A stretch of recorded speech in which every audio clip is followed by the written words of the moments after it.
Bonjour, vous avez peut-être lu ce matin dans l'Euroflux d'informations que quelqu'un a été arrêté pour avoir voulu préparer des bombes artisanales.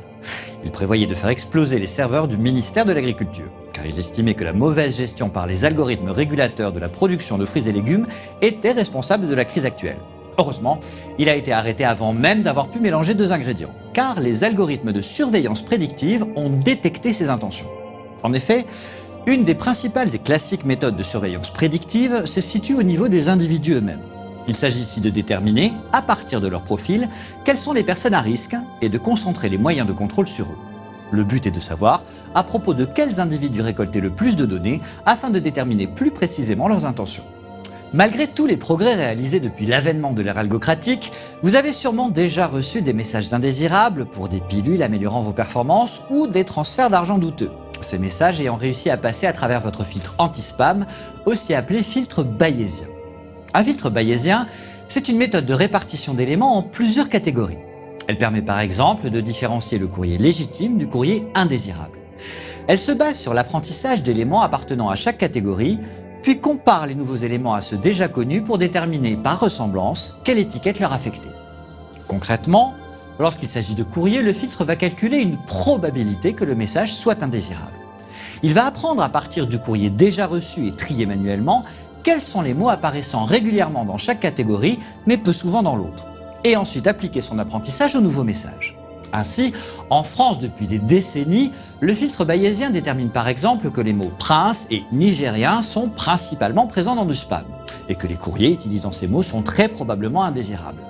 Mais lorsqu'il s'agit du mot argent, l'algorithme va apprendre que malgré sa présence dans de nombreux spams, ce mot est aussi utilisé par des expéditeurs légitimes, comme votre famille ou vos collègues, et n'utilisera donc pas ce mot pour trier.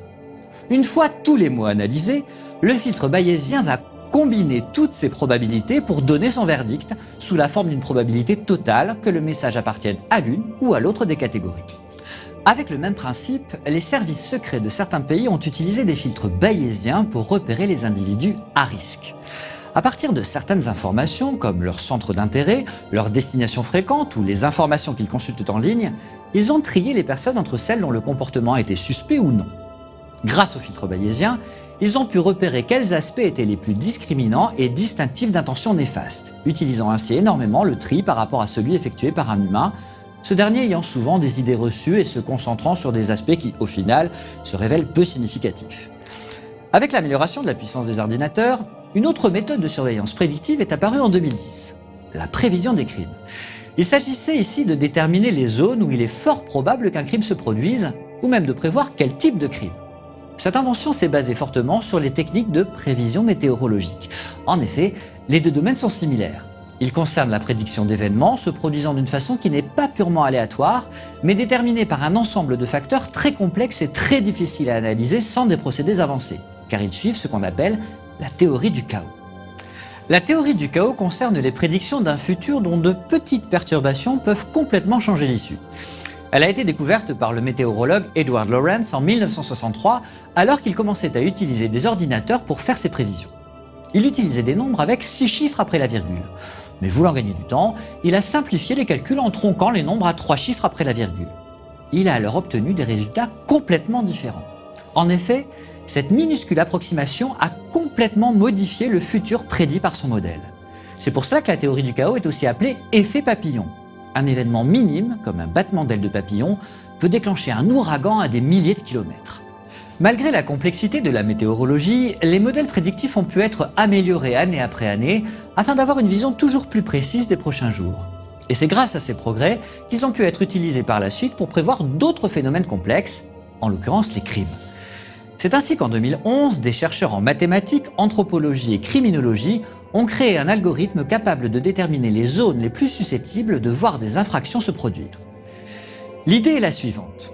À partir d'une base de données recensant la date, le lieu et la nature de tous les crimes passés, l'algorithme établit en fonction de l'heure les points de la ville présentant le plus de risques. À partir de ces informations, les policiers planifient leurs patrouilles en conséquence afin de dissuader les délinquants, voire parfois de les prendre la main dans le sac. Cela permet de rendre les rondes plus efficaces et de diminuer la criminalité sans avoir besoin d'augmenter le personnel. Et en effet, dès 2015, quelques années après son lancement, cette méthode avait déjà fait ses preuves. Les villes les utilisant ont constaté une baisse du nombre de crimes d'environ 20%, et ce même lorsque les villes aux alentours ont constaté une augmentation de ceux-ci. Les prédictions étaient même déjà assez précises pour que certains délinquants aient été pris en flagrant délit. Tout cela fonctionne parce que des motifs récurrents ont été mis en évidence par l'algorithme, plus efficacement que ne l'auraient fait des experts en criminologie.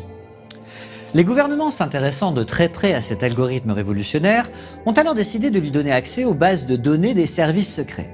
À partir de cette masse immense d'informations à propos des habitants, l'algorithme pouvait ainsi affiner ses prédictions.